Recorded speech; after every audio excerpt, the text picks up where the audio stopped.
Sahyadri news network channel मध्ये आपले स्वागत आहे।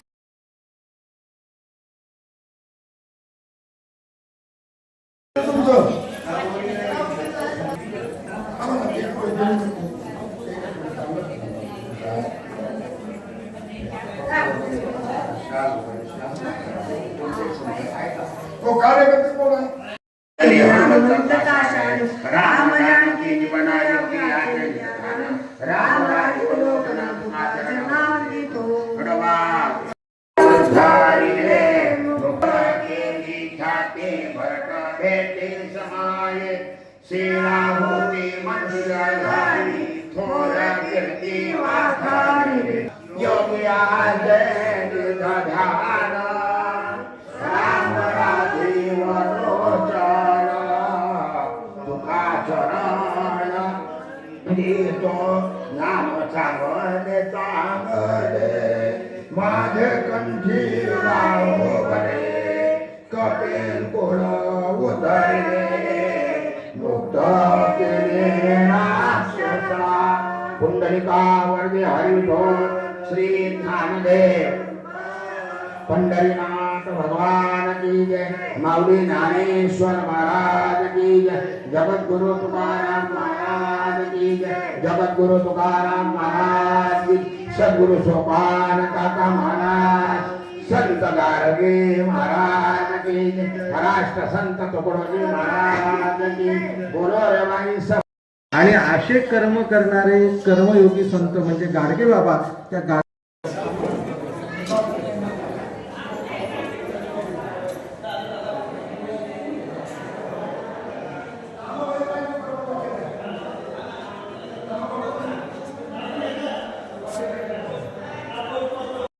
23 फेब्रुवारी 1876 रोजी संत गाडगे बाबांचा जन्म झाला।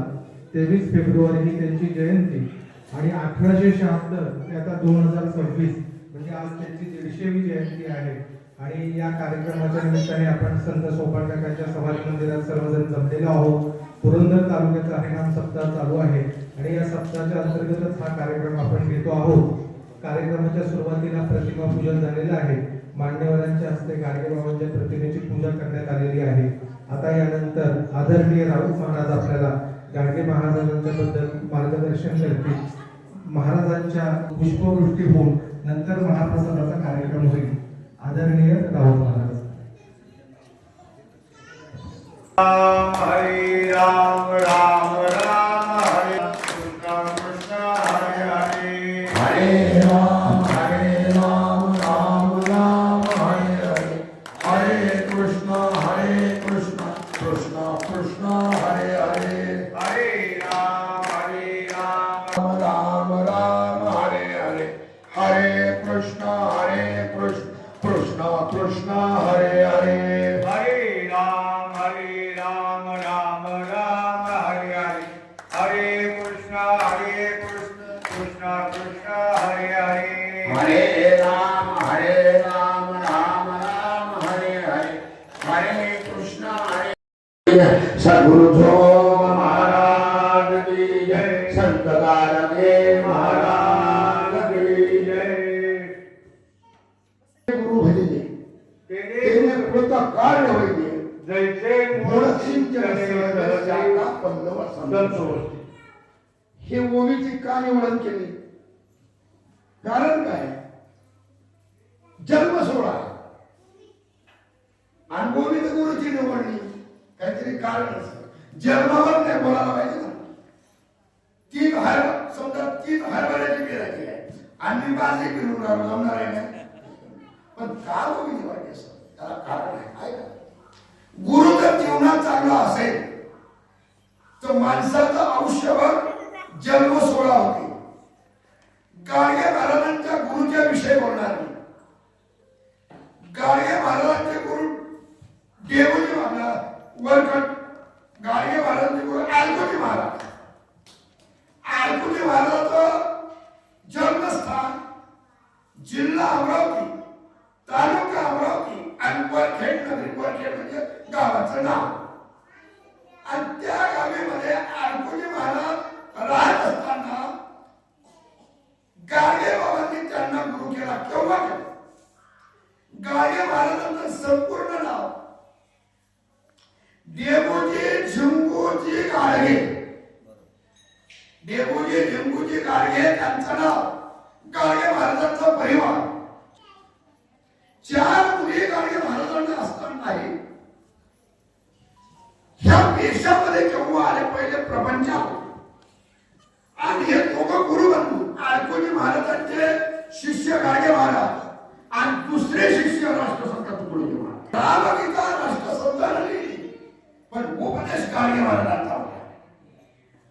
उपदेश गाडगे महाराजांचा, पण गाडगे महाराजांनी त्या काळामध्ये राष्ट्रसंतांनी आणि गाडगे महाराजांनी दोघांनी मिळून प्रत्येक गावामध्ये जाऊन अंधश्रद्धेला लोक बळी पडते, हे अंधश्रद्धेतून मुक्त व्हाव याच्यासाठी उपदेश हातात घेतला. यावेळेस राष्ट्रसंत तुकडोजी महाराज आणि गाडगे महाराज दोघांनी एक विचार केला, ग्रामगीता लिहिली. आणि ग्रामगीता लिहिल्याच्या नंतर राष्ट्रसंत बाबा अमरावती जिल्ह्यातले आहे. अमरावतीहून 6 किलोमीटर वडगाव आहे, आणि वडगाववरून एक नदी, तिचं नाव पेढी आहे. पेढी नदीच्या काठावर बाबाची समाधी आहे, आणि तिथं बाबाची समाधी असताना आणि तिथून गुरुकुंज मोजरी आश्रम अगदी जवळ आहे. म्हणजे 50 किलोमीटरचं अंतर आहे, पण तालुका अमरावतीच आहे. म्हणजे तालुका जिल्हा दोन्ही एकच आहे, एकाच ठिकाणी आहे. बाबाजी नदीच्या काठावर जशी ज्ञानोबाची कशी समाधी कुठं आहे, इंद्रायणीच्या तीरावर आहे. सोपान काकाची कुठं आहे, करेच्या तीरावर आहे. तसेच गाडगे महाराजांची समाधी पेढी या नदीच्या तीरावर आहे, आणि तिथं मोठं मंदिर बांधलेलं आहे, वैभवशाली आहे. आणि बाबानं तिथून मग आपला 4 मुलीचं लग्न झाल्याच्या नंतर बाबानं आपला प्रपंचापासून संन्यास घेतला. संन्यास असा घेतला जसं ज्ञानोबाच्या वडिलांना लग्न केल्यावर संन्यास घेतला, नंतर अपत्य झाले. पण गाडगे बाबांना लग्न झाल्यावर, मुली झाल्यावर संन्यास घेतला. याने अगोदर घेतला होता.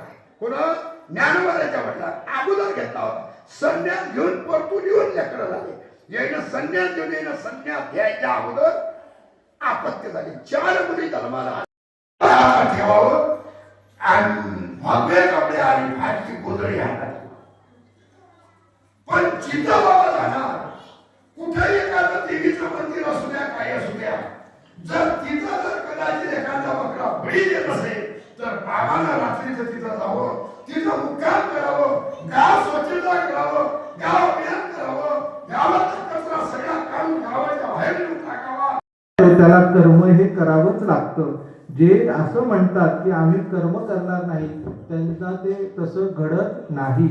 जे उचित कर्मे सांडती, मग नैष्कर्म्य होऊ पाहती, परी कर्मेंद्रिय प्रवृत्ती निरोधुनी. ज्यांना असं वाटतं की आम्ही कर्म सोडू, त्यांचा तो अहंकारच उरतो. प्रत्यक्षात त्यांना ते कर्म सोडता येत नाही. तया कर्मत्यागू न घडे, म्हणजे कर्माचा त्याग कुणालाही करता येत नाही. आपण जर सर्वांनी ठरवलं कर्म करायचं नाही, मग कर्म करायचं नाही म्हणजे तुम्ही काय करणार हो? तुम्ही एका जागी बसणार, मग कंटाळा आला म्हणून मोबाईल हातात घेणार किंवा पेपर वाचत बसणार. ते सुद्धा एक प्रकारचं कर्म आहे. एक अगदी पारंपरिक दृष्टांत कायम कीर्तन प्रवचनामध्ये सांगितला जातो. एका व्यक्तीला असं वाटलं की हा सर्व संसार असार आहे, आपण हा संसार सोडला पाहिजे, कुठल्याही गोष्टीची कामना करता कामा नये, म्हणून त्याने सर्व घराचा त्याग केला, सर्व वस्त्रांचा त्याग केला, आणि दिगंबर अवस्थेमध्ये वनामध्ये जाऊन तो संन्यास घेऊन राहू लागला.